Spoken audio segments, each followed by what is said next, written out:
Hello and thank you for joining me. My name is Mike Roberts, and this video is the third video in a series that we're doing on the armor of God. And I want to encourage you, if you haven't seen the first two, it would be helpful to go back and watch those as well. In the first video, we talked about the spiritual warfare that every committed Christian can expect to face. And we identified our enemy, which is not each other. It's not our fellow believers. It's not even the sinners in the world. But the enemy we're facing in these battles is the devil and his unseen forces who occupy the spiritual realm. And we identified them, and we talked about some keys to being successful in our battles against them, keys to being victorious. And then in the second video, we talked about the belt of truth.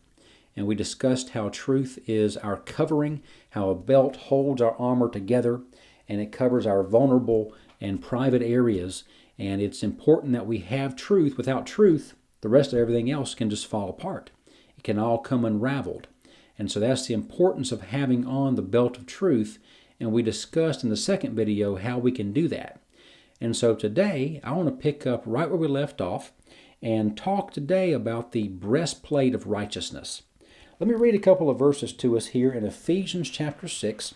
This is where the Apostle Paul talks to us about the battle we're in, the enemy that we're facing, and the armor that God has given us to be victorious and successful in those battles. And let me review verse 11 and verse 13 here in Ephesians chapter 6. In both of these verses, Paul tells us, he says, first of all, put on the full armor of God. He says, be proactive. You have to deliberately put on the full armor of God. Then in verse 13, he reiterates that. He says, therefore, take up the full armor of God. And says, with that, you'll be able to stand firm against the attacks of the enemy. So he says on two different occasions here, take up and put on the full armor.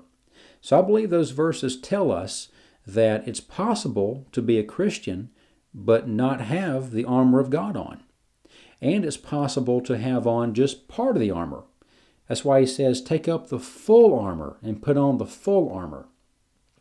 So it's possible to know Jesus, to walk with him, to be going to heaven whenever we die, but live our lives exposed and vulnerable to the attacks of the enemy.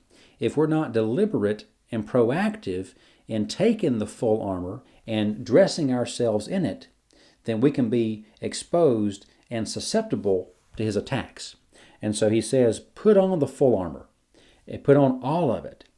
And he starts talking about the belt of truth. And then here in verse 14, this is what he says. He says, stand firm, therefore, having girded your loins with truth, and having put on the breastplate of righteousness.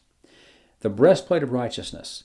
Now, a breastplate, it's important to understand, covers a person's abdomen. It would cover from their neck down and cover all the major organs, and the heart, the lungs, the kidneys, the liver. They would all be protected by that breastplate. So you can see the dangers of having that part of your body exposed. You wouldn't last very long in battle without that righteousness covering those very vulnerable and important parts of our bodies. So if righteousness has that important of a role to play, we better understand what it is and how we get it. So what is righteousness? And how can we go about getting this very important righteousness that covers these crucial organs in our body that give us life? Well, to understand righteousness, let me first of all give you a definition. Now, there's been a lot preached and taught and written about righteousness. If you had a copy of every book on this subject, you could fill an entire library. But let me give you in a nutshell what righteousness is and how we attain righteousness. Now, first of all, let's define righteousness. Righteousness is simply this. It is right standing with the Lord. It is right standing with God. So how do we get that? How do we get a right standing before the Lord? Well, it's important that we understand that there's nothing that we can do in our own strength, by our own methods, or by our own cleverness. There's nothing that we can do that will ever produce true righteousness. As a matter of fact, the book of Isaiah tells us this in chapter 64, verse 6. It says that the best we can do, all of our righteousness, we can try as hard as we can to be righteous and to achieve right standing with God. But the very best that we can do is just like filthy rags. It's filthy rags. And if you study in the original text what that means, when Isaiah said filthy rags, he was actually talking about used menstrual cloths. So it wasn't like a paper towel you use to wipe up dirt, which will be filthy and need to be thrown away. But he was talking about something that's unsanitary, something that has been used and no longer useful, needs to be thrown away and replaced with something new. That's the best our righteousness can do. And Jesus actually talked to the Pharisees, and the Pharisees would have been the most righteous people in the whole world if personal strength could accomplish it. The Pharisees lived their lives by the law to a T. They had to have the first 5 books of the Bible memorized just to qualify to be a Pharisee, and they had to keep every law right down to tithing off of their herbs. And so if it was possible to achieve righteousness through your own strength, they would have done so. But what Jesus told them is, he said, you're like whitewashed tombs. You're polished up on the outside, but on the inside, there's dead men's bones. And that's all that our righteousness is apart from Jesus. That's all we can ever achieve in our own strength. So there's no life inside. You might can, through religious effort and through religious practice, you might can polish up yourself externally, but you can never produce life on the inside. So religion, which is man's man-made way to try to get to God, it can produce a white exterior, but it can never produce anything but dead men's bones on the inside. And my wife and I have got 4 children, so I understand a little bit about a menstrual cloth. I know that a menstrual cloth becomes necessary if there has not been a conception. But true righteousness comes when there's a conception of the life of God inside of us. If there's a conception and a mother's carrying a baby in her womb, there's no need for a menstrual cloth. So a menstrual cloth only becomes necessary if there's not been a conception.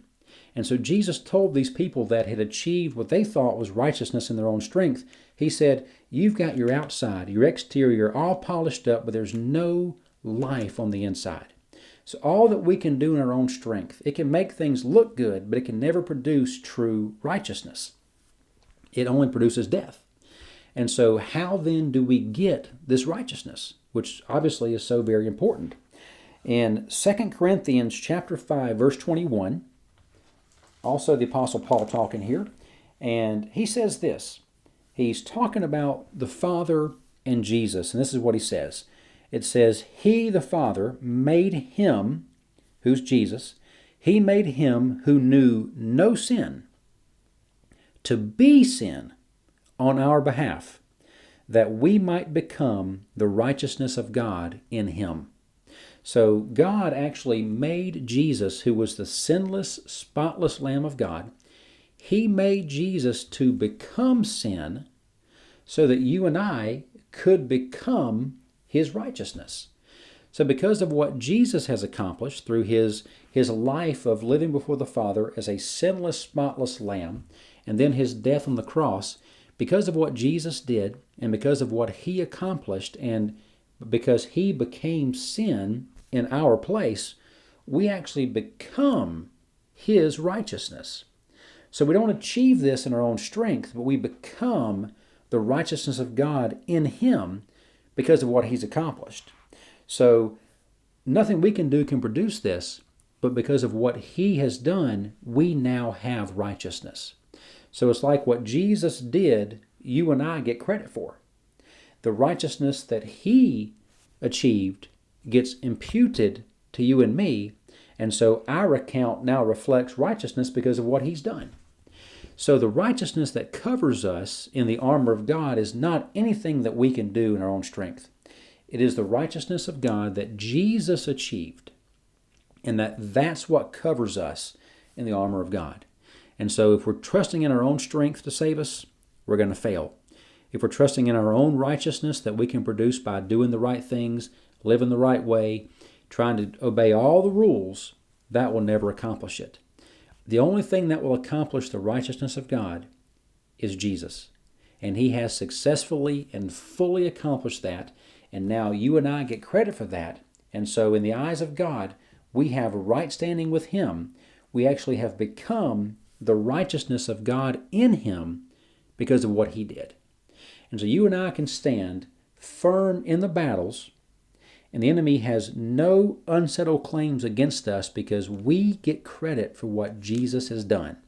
Jesus totally defeated him and achieved righteousness with God, right standing with God, on your and my behalf.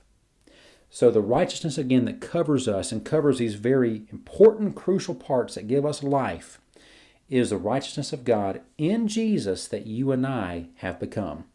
And that's how the breastplate of righteousness works.